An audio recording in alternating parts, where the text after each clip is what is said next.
नमस्कार, फिर पैसा बोलता है, मैं आपका स्वागत है। मैं आनंद श्रीनिवासन। आज मार्केट में बहुत बड़ा उतार-चढ़ाव था। इसके बारे में और सोने के बारे में अब बात करेंगे। सोने के दाम में बड़ा इज़ाफ़ा हुआ। ₹60 22 कैरेट इंक्रीज़ हुआ, ₹65 24 कैरेट इंक्रीज़ हुआ और ₹90 18 कैरेट इंक्रीज़ हुआ। ₹272 में सिल्वर की फ्यूचर्स मार्केट है। रुपये में कुछ राहत मिली, क्यों मिली हम देखेंगे। 9637 में है। ब्रेंट कुछ देर के लिए नीचे आया था, लेकिन जब मैं बात कर रहा था 105 तक पहुंच गया। निफ्टी जो लगभग 200 पॉइंट ऊपर थी, नीचे आके अब फ्लैट ट्रेड हो रही है। एक समय लगभग 40 पॉइंट नीचे थी। बैंक निफ्टी की हवा भी निकल गई। बॉम्बे स्टॉक एक्सचेंज की सेंसेक्स नेगेटिव ट्रेड हो रही है। आज के रिजल्ट्स में आईटीसी है, लेकिन सिगरेट के कारण आईटीसी का रिजल्ट उतना उम्दा नहीं होने वाला है। एलआईसी भी है और एलजी भी है, दोनों का रिजल्ट निराशाजनक ही होगा। आज सुबह मेटल का index 0.9, auto 0.5, pharma 0.5, FMCG 0.1, IT -0.6 थी। आज सारे बैंकों की बैंक ऊपर थी और अच्छी रिजल्ट्स आई थी। Karnataka bank 3.1, IndusInd bank 1.4, Tata motor commercial 1.4, अमर राजा 1.4, टाटा स्टील 1.2, बजाज ऑटो 1.1 ऊपर थी। वोरा इलेक्ट्रिक बहुत खराब नंबर शो की और -4% थी। साउथ इंडियन बैंक -1.3% थी। रुपया में तीन टाइप ऑफ मार्केट है। एक तो कैश मार्केट है, दूसरा फ्यूचर्स मार्केट है और तीसरा दो लोगों के बीच फॉरवर्ड मार्केट है। उस फॉरवर्ड मार्केट में दो बैंक्स के बीच ट्रेड होती है। उस ट्रेड में रुपया पहली बार ₹100 पार कर चुकी है। ये पहला इंडिकेटर है और आने वाले दिन में 100 पार सुनिश्चित है। तो इसीलिए हम कह रहे हैं 100 मारना तय है, 120 लक्ष्य है। तो कितने दिन में भारत की रुपया डॉलर के अगेंस्ट 120 जाएगी, इसको हमको देखना पड़ेगा। ईरान कहती है कि वार रिस्क वाइडन हो सकता है, स्टेट ऑफ होर्मुज और टेंशन एस्केलेट हो सकते हैं और अनेक जगह तक यह वार जा सकती है। यूएस प्रोब कर रही है $800 मिलियन की ऑयल ट्रेड, जो ट्रंप बोलना चाह रहे थे, बोलने के पहले ही इसको शॉर्ट किया गया है। फेडरल रिजर्व के ऑफिशियल्स ने कहा है कि रेट हाइक पॉसिबल है। डॉलर को आगे पुश करना चाहिए ताकि इंटरेस्ट रेट को डॉलर पुश करना चाहिए ताकि डॉलर स्ट्रेंथन हो और इन्फ्लेशन नीचे आए। गोल्ड लोन सर्ज हो रहे हैं 50% और इंडिया की जो रिटेल क्रेडिट ग्रोथ है उसको पावर कर रहे हैं। हमारे पास South Indian Bank, Federal Bank, Muthoot Finance और मनप्पुरम फाइनेंस है। इस सेक्टर में हम अच्छे कर रहे हैं, लेकिन ये भी हो सकती है कि और आने वाले समय में ये लोन और एक्सपेंड हो सकती है, क्योंकि अनऑर्गेनाइज सेक्टर बहुत स्ट्रांग है इसमें। Muthoot Fincorp blue Muthoot IPO डालने वाला है और Muthoot financial floating loan bonds डालने के लिए तैयार हो रहे हैं। इससे मतलब है कि लोन ग्रोथ को फाइनेंस करने के लिए back to back funding Muthoot Fincorp और मुथूट फाइनेंस ऑर्गेनाइज कर रहे हैं।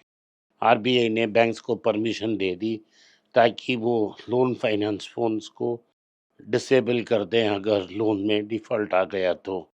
स्टॉक मार्केट म्यूचुअल फंड्स ऐसे हैं जो 1,07,000 करोड़ खरीदारी की। पिछले साल जब वो बेच रहे थे, इस 20 महारथियों ने जाकर खरीदा है। आईटीसी की क्वार्टर फोर रिव्यू में कहा जा रहा है कि अर्निंग्स में प्रेशर आ सकती है, क्योंकि सिगरेट स्लोडाउन के कारण और सिगरेट में नया टैक्सेस के कारण नीचे आ सकती है। ओला इलेक्ट्रिक की लॉसेस कट किया है, लेकिन रेवेन्यू भी 56% गिरी है। रेवेन्यू 56% गिरी है और लॉस लगभग 42% उठी है। तो इस साल से सब ठीक होने की चांसेस हैं और देखना है कि क्या ओला रिकवर कर सकता है। मेरे हिसाब से वो रिकवर नहीं कर सकता।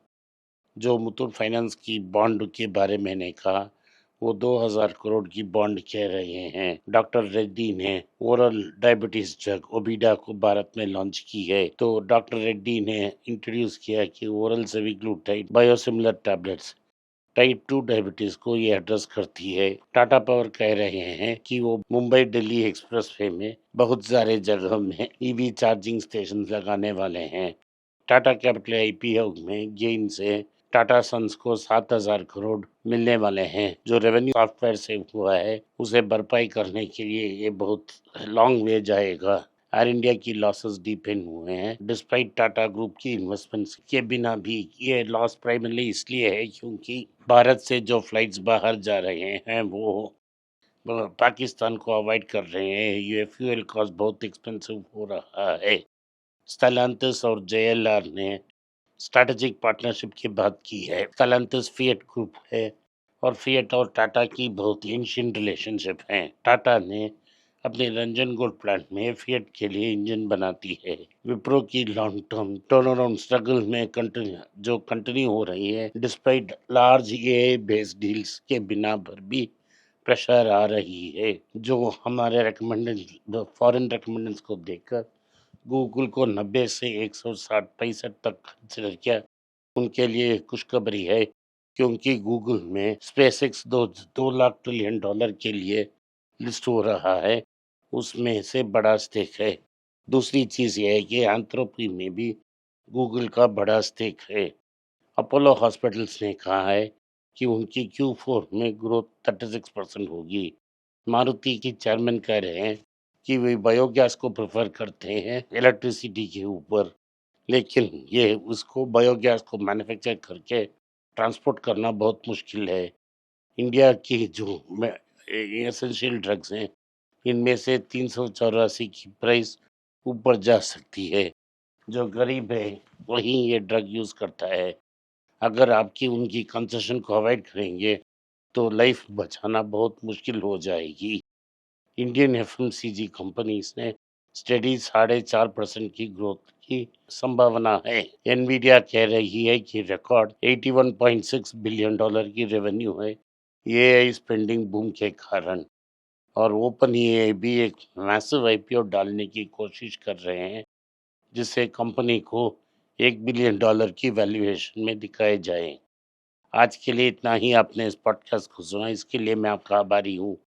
हो सके तो वीडियो को लाइक कीजिए, चैनल को सब्सक्राइब कीजिए और बेल नोटिफिकेशन दबाएं।